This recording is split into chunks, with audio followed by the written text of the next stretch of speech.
Почитувани, добро утро и од мене. Се враќаме назад со програмата на Слободен печат. Денеска во студиото имаме интересен гостин, интересна тематика за која што ќе продискутираме. Имено за прв пат во земјава имаме професионална комисија за спречување и заштита од дискриминација, која што е избрана во согласност со сите законски стандарди и одредби за избор на тела за еднаквост, која во исто време е подготвена навремено и законски да се бори, да превенира и да ги штити граѓаните од дискриминација. Сепак, во едно вакво општество, како што живееме деновиве и денеска, дискриминацијата и сите овие процеси заедно подпомогнати или надополнети со стереотипите, прават сепак да е присутна дискриминацијата и во семејствата, и во образовните институции, меѓутоа и во секојдневниот живот. Затоа, кој области е најмногу присутна дискриминацијата? Утрово ќе говориме со Игор Јадровски, член на Комисијата за спречување и заштита од дискриминација. Господине Јадровски, добро утро и добро дојдовте во Слободен печат. Добро утро, ви благодарам за поканата и заинтересираноста за темата. Ајде, на самиот почеток, го слушнавте можеби вашата најава. Во кој област е најмногу присутна дискриминацијата? Во изминативе 4 години од основањето и постоењето на комисијата можеме да видиме еден тренд на повторување на областите и основите во кои што се јавува дискриминацијата. Од година во година можеби се менува најприсутната, па на второ, па на трето место, меѓутоа имаме неколку области кои што гледаме дека ни се точки на горење. Тоа се пред се работата и работните односи. При тоа најголем дел од овие случаи кои што ги добиваме како случај на дискриминација во работа и работни односи, односно представки од страна на граѓаните, се однесуваат на работата и работните односи во јавниот сектор. Тука се граѓаните поохрабрени да пријавуваат.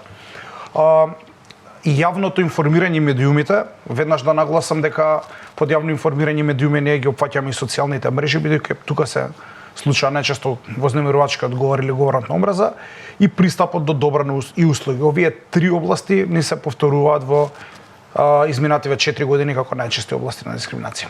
Меѓутоа, од она што е актуелно во јавноста, несомнено дека имаме вакви дискриминаторски процеси и во образованието, имено невладиниот сектор, а дел од граѓаните во земјата реагираат на новиот условно речен предлог закон за образование и наука од Министерството за именување, за именување и дополнување на законот за основно образование, во кој се навестува ресорната министерка порача дека ќе има промени во членот за заштита од дискриминација на начин што ги отстранува дискриминаторните основи на род, сексуалната ориентација и родов идентитет. Може ли малку да не воведете и да ни пообјасните зашто точно станува збор и што ќе значат измените во пракса? Така, Комисијата за спречување и заштита од дискриминација беше дел, тоест се уште е дел од работната група која што ги подготвува овие измени дополнувања, односно ние преку наши стручни мислења учествуваме со наши предлози што треба да влезе, што не треба да влезе во законот. Точно имаше најави дека овие три дискриминаторски основи ќе бидат тргнати од постоечкиот законски текст. Веднаш да нагласам дека тие по моментов ги има во постоечкиот законски текст, меѓутоа имаше најави дека ќе бидат тргнати. Во пракса, во смисла на заштита од дискриминација, кога одреден ученик ќе биде дискриминиран врз основа на некој од овие три дискриминаторски основи, нема да значи можеби ништо пред Комисијата за спречување и заштита од дискриминација, затоа што нашиот закон за спречување и заштита од дискриминација е генерален закон за спречување и заштита од дискриминација, меѓутоа ова е праќање, би рекол, на една политичка порака, особено заради делот од причините кои што нели можевме да ги видиме како изјави во јавноста зошто се бришат овие три членови, па дури се одеше до таму дека можеби се крати на номотехника. Јас не верувам дека се така наивно избрани овие три членови и е праќање на политичка порака за сите оние кои што можеби ќе се почувствуваат дискриминирани врз еден од овие три основи и можеби туку сигурно ќе влијае обесхрабрувачки во барањето на заштита.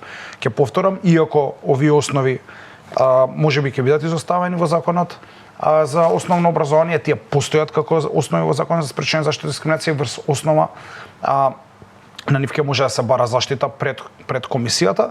Од друга страна, исто ваквите најави се разочарувачки затоа што ова е момент еден системски закон да се усогласи со законот за спречување и заштита од дискриминација. Усогласување значи усогласување на истите основи, на истите области, меѓутоа и материјално законот на вистина да пружа некакви превентивни активности, заштитни активности од дискриминација. И ова беше одлична можност овој закон да се усогласи со генералниот закон за спречување и заштита од дискриминација, меѓутоа најавите се дека веројатно тоа нема да се случи. Дел од реакциите на невладиниот сектор, да појасниме за нашите гледачи, е во оние делови од законските одредби каде што според нивните укажувања, односно нивните реакции, Министерството за образование во предлогот ја отстранило родовата еднаквост, заменувајќи со зборовите еднакви можности. Так. Може ли да ни објасните каква е таа разлика и дали постои некаков дел кој што на вистина ќе може да дојде до дискриминација кај во образованието? Ние реагиравме исто така и на таа измена. Воедно би искористил приликава да кажам дека вклучувањето наше во целиот овој процес беше заради имплементација на пресудата Елмазова и други против Македонија, каде што Европскиот суд за човекови права утврди сегрегација на ученици роми во училиште во Штипи Битола. И сега она кое што е вдека многу важно е дека во законов треба да се подобрат повеќе области, вклучително и делот со сегрегација. Ние и тука имавме реакции. Имаше предлог амандмани за овој дел, од кој што можам да кажам дека не бевме задоволни. Не би во интерес на времето не би навлегувал конкретно во амандманите, меѓутоа предложените амандмани според мене можат само да ја мотивираат сегрегацијата, не и да отстранат. Во овој дел кој што да се вратам на прашањето кој што се однесува на замена на зборовите родова еднаквост со еднакви можности, моje лично мислење е дека само по себе тоа во пракса можеби нема да предизвика послаба заштита од дискриминација. Толку? Еднаквите можности даваат малци поширок опсег, меѓутоа земено во корелација со тргање на основите на род, родов идентитет и сексуална ориентација е, повторно ќе кажам, јасно праќање на одредена политичка порака. Во која насока праќање политичка порака и до кого? Политичката порака е во насока на не давање на приоритет на заштитата од дискриминација врз основа на сексуалната ориентација и родовиот идентитет, и ова е ставање во иста линија, би рекол, на оние антиродови наративи кои што не ги имаме само кај нас, туку ги имаме низ цела Европа, дека концептот на родова еднаквост се заменува или со еднакви можности, или со еднаквост на мажи и жени, или со полова еднаквост. Сметам дека немаме доволно време и простор за можам да навлезам секаде. Меѓутоа, еве, просто кратко објаснување. Дали законските измени со овие кои што сега во моментов се разговара и се разгледуваат ја уназад борбата против дискриминација? Борбата против дискриминација, да, во смисла на превенција, подигање на свест, целиот оној сет на активности кои што значи правење општество кое што има помалку дискриминација, самата заштитна функција, барањето заштита пред комисијата не, бидејќи ние имаме генерален закон по кој што постапуваме и ќе може да се побара заштита. Како до сега ги третиравте овие елементи во комисијата, чисто да им објасниме на граѓаните? Ние се водиме од Законот за спречување и заштита од дискриминација, тука ги вадиме основите, тука ги вадиме и областите. Нашиот закон има отворена клаузула во основите, значи имаме повеќе таксативно наброени основи и вели секоја друга основа. Таа секоја друга основа ние ја црпиме или од некој меѓународен правен документ, некоја конвенција и слично, и овие работи во комисијата константно се и во континуитет се третираат, особено сега скоро, да кажем, имавме еден стратешки случај кој што беше вознемирување врз основа на сексуална ориентација во образование, и ние тие случаи ги третираме и основите ги вадиме од законот. Односно, тоа ни е нашата појдовна точка. Меѓутоа, овде кога сме кај образованието, честопати оваа тема за дискриминативни наративи се споменува, особено и во оној делот од пред неколку година, верувам и се уште е активен, употребување на стереотипи во учебниците, поготово за основно оделение. Изминатиот период и изминатата година имаше и реакции од стручни лица и ревизори на учебниците. Па ме интересира оној концептот што едните велат дека е застарен, а образование од друга страна го оправдат дека треба да има надополнување секогаш на нормативните моменти во учебниците, да бидат во текст со светските и западните.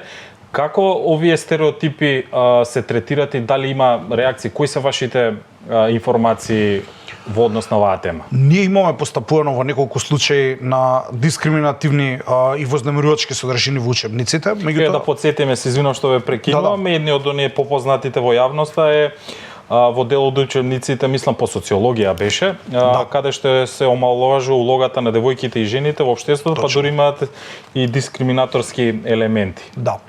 Тоа беше еден случај каде што постапувавме, каде што беше утврдена повеќекратна дискриминација врз основа на повеќе основи кон повеќе, да кажеме, групи на граѓани вознемирувачки содржини. Имаше народниот правобранител исто така повторно чинам дека станува збор за предмет социологија, не ме држите за збор за која година, мислење врз основа на кое учебникот беше повлечен, и тоа се заштитни карактеристики, заштитни активности кои што ние ги спроведуваме откако ќе видиме дека во некој учебник има такви содржини. Веруете, од основно образование до високо образование, еден куп учебници имаат вакви содржини. Зошто се практикува? Имало ли луѓе во минатото што не ги согледувале овие? Да, дефинитивно. Значи, состојби, или пак општествата и светот и цивилизациите напреднале до тој степен да се вметнуваат такви либерални демократски вредности во учебниците? Би рекол и едното и другото, можеби не бил ставан толку фокусот на содржините од овој аспект. Би рекол и едното и другото, меѓутоа она што е во моментов битно е да се изнајде механизам како ќе се направи прво ревизија на постоечките активности, значи во смисла на постоечките учебници, се извинувам, во смисла на еднаквост и недискриминација, тоа е едната работа, и другата работа како ние во законот за учебници ќе ставиме некаков функционален и ефикасен филтер механизам кој што ќе кажува дали одредени содржини од учебниците. Не ли постојат тие рецензенти на учебници кои што се најмуваат и се продолжена рака и на Министерството за образование? Така. Постојат. Ние кога спроведуваме вакви постапки, ги таргетираме и рецензентите. А рецензентите немам потесна стручност и специјалност да знам која е точно и прецизно нивната работа, меѓутоа сигурен сум дека не обраќаат внимание толку на делови кои што се однесуваат на еднаквост и недискриминација. Законот за учебници исто пред смена на и доаѓањето на новата министерка за образование беше отворен. Ние испративме барање за вклучување во работната група, односно конкретен предлог за еден член од законот, каде што можеше комисијата да најде својата улога и да биде дел од некаков механизам кој што ќе може да дава пас во однос на содржините на учебниците кои што се однесуваат на еднаквост и дискриминација. Од тогашниот министер немавме некаков фидбек, немавме одговор. Не знам искрено до каде е тој процес во моментов, дали е продолжен или не, меѓутоа ете може да се најде во законот некакво решение, да се направи некакво да кажеме повеќе институционално меѓусекторско тело, чија што работа би било и комисијата за спречување и заштита од дискриминација од самиот закон влече ваква надлежност. Значи ние имаме надлежност, меѓутоа го немаме модус операнди, тоа станува само кога ќе видиме одредени содржини во учебниците, тогаш да реагираме. Да се реагира. Од образованието во најавата спомнав дека дискриминацијата сака или не ја има и во општеството, има и во семејството, меѓу пријателите и така натаму.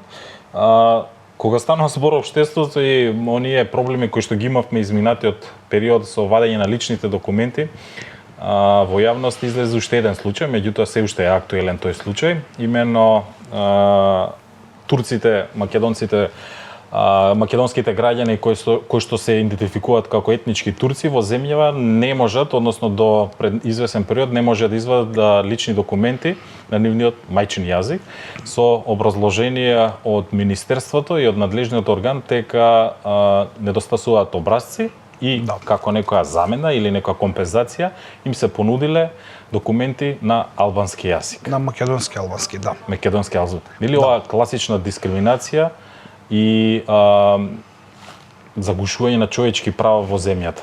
Да, ние постапувавме по овој случај, како што кажавте, ова е добар случај на системска дискриминација, меѓутоа веднаш морам да кажам и добар случај како кога ќе утврдиме дека одредено пропуштање. Дискриминацијата не мора секогаш да биде со некаква активност направена, може и со пропуштање.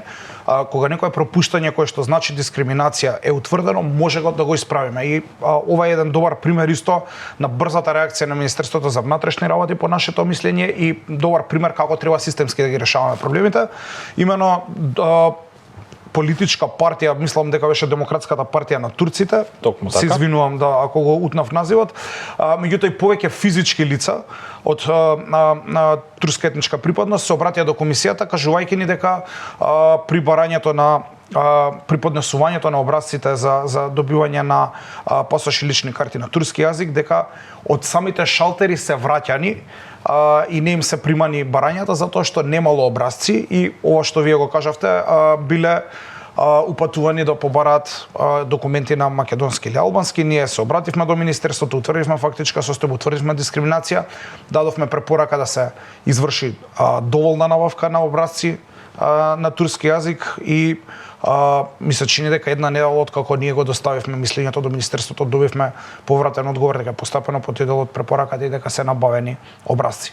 Пак ќе кажам, ова е типичен пример како може на многу брз, ефикасен и системски начин да се решаваат проблемите и треба да се земе како пример за понатаму. Што треба да направи еден граѓанин доколку биде жртва на дискриминација? Треба да пријави прво. Кои се најкратките чекори токму така кога некој човек, личност, независно од етникум, верска или било каква припадност, ќе се осети дискриминиран во едно општество? Така.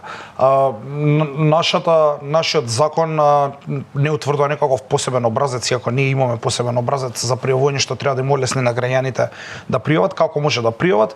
Може да дојдат во нашите канцелари кои што се наоѓаат на Даме Груев 1 позади собрание, тука да пријават, да поднесат представка на образец или самите да ја напишат, можат усно на записник да дојдат да ни кажат што се случило. Ние правиме записник дури во насока на разумно приспособување, некогаш соодветно приспособување, некогаш овие записници не ги правиме во самата комисија, можеме да отидеме и странката да ни ја даде представката и да го направиме записникот на место каде што не зи одговара, може на мејл да ни пишат на контакт@ksszd во боди текстот на мејлот. Имаме исто така и електронски формулар за пријавување на Пријавуваат ли граѓаните? Пријавуваат, да. Поентата ми е дека многу лесно и многу е низок оној критериум за да кажеме уредност на представката. Треба буквално да ни оставите ваши податоци, податоци на дискриминаторот и во рамките на вашите капацитети да ни објасните што се случило. Тоа е тоа. Која е вашата порака до граѓаните? Ги охрабрувате ли да пријавуваат секакви дискриминаторни дефинитивно процеси кои што ќе ги осетат кон нив? Дефинитивно, јас ја разбирам и резервираноста, демотивираноста на граѓаните воопшто да пријават некако прекршување на права до било која институција од системот заради целата ригидност, бавност и би рекол нефункционалност. Меѓутоа доколку не ги пријавуваме ваквите работи, не ги решаваме ваквите работи, не можеме да очекуваме дека ќе дојде до промена на нештата. На свеста. Господин Јадровски, ви благодарам за ова утрешно гостување ваше во Слободен печат. Се надевам дека на нашите гледачи им подразјаснивме за оние општествени болни точки, како функционираат, како се превенираат и како не треба да се повторуваат. Ви благодарам уште еднаш за гостувањето во Слободен печат. Ви благодарам и на вас за поканата. Почитувани, тоа беше господинот Игор Јадровски, некогашен прв човек на Комисијата за спречување и заштита од дискриминација, а сега само член на оваа иста комисија со кого поразговаравме на теми кои што се болни за општеството и нажалост повеќе од 30 години ни се повторуваат без никакво значајно помрднување во таа насока. Би благодарам уште еднаш.